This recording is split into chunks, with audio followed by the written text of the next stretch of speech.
تو رنگ تو چڑھ گیا ہر چیز کے اوپر، لیکن چربی کی وجہ سے جو کاٹنے کی بنی چادر سوتی اس کے اوپر رنگ نہیں چڑھا. تو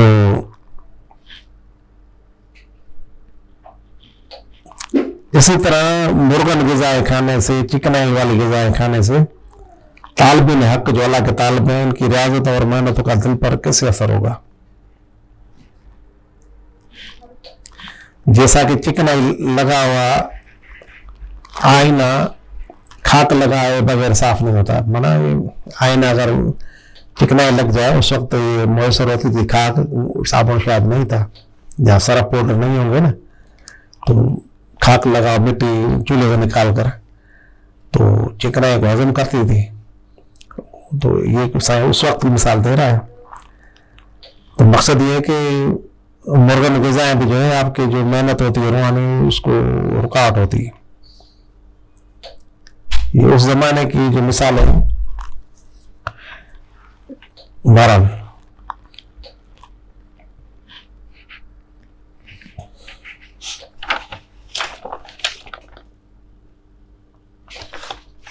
آپ فرماتے ہیں کہ رعایت نمبر 35 ہے، آپ فرماتے ہیں کہ یہ آخری روایت بیان کرتا ہوں کیونکہ 45 منٹ کا پروگرام ہونا چاہیے نا، ایک زیادہ صحیح نہیں ہے، کوئی لوگ تنگ ہو جاتے ہیں. فرمایا کہ سابق مشائخ مانا پہلے والے جو اولیاء اللہ تھے وہ اس طرح کرتے تھے کہ ذکر اور فکر کی مشغولی اور سلوک کے اونچے مقامات پر پہنچنے کے بعد، جب بڑے مقامات پہنچ گئے نا، پر پہنچ جاتے تھے، پھر کیا کرتے تھے وہ بزرگ؟ زہد اور ریاضت اختیار کرتے تھے آخر میں، مانا پرہیز ہر چیز کی، اور نفس کے خواہشات اور مرضی کے خلاف چلا کرتے تھے. اس کو تابع اس طرح بھی اولیاء اللہ کرتے تھے کہ مقامات پہلے حاصل کرو پھر اس کو پکڑو. لیکن ہمارے پیر جو ہے وہ کہتے تھے پہلے نفس کو پکڑو، تابع کرو، پھر آگے بڑھو. اسی طرح وہ پہلے والے بزرگ جو ہیں بڑی ہمت اور محنت کر کے اس چیز کو حاصل کرتے تھے. اور کیونکہ سال کو ہر طرح کی صفائی زہد اور ریاضتوں سے حاصل ہوتی ہے. زہد وہ کرے گا، ریاضت کرے گا. تب کافی ایسے بزرگ ہو کے گزرے ہیں جو چلا کشی کے لیے پہاڑوں میں جنگلوں میں نکل جاتے ہیں. تو پھر آپ کہتے ہیں کمالات کا حاصل ہونا بغیر ریاضتوں کو مشکل ہے. پھر فرمایا کہ اے طالب ہو مانا مرید ہو، تم بھی ہمت کرو کیونکہ ہمت کے بغیر یہ روحانت کا کام پورا نہیں ہوگا.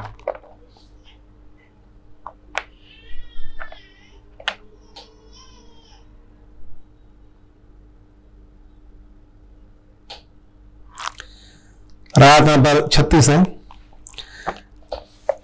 سائیں فرماتا ہے کہ میرے مرشد سیدنا رضی رحمۃ اللہ تعالیٰ علیہ کی عادت تھی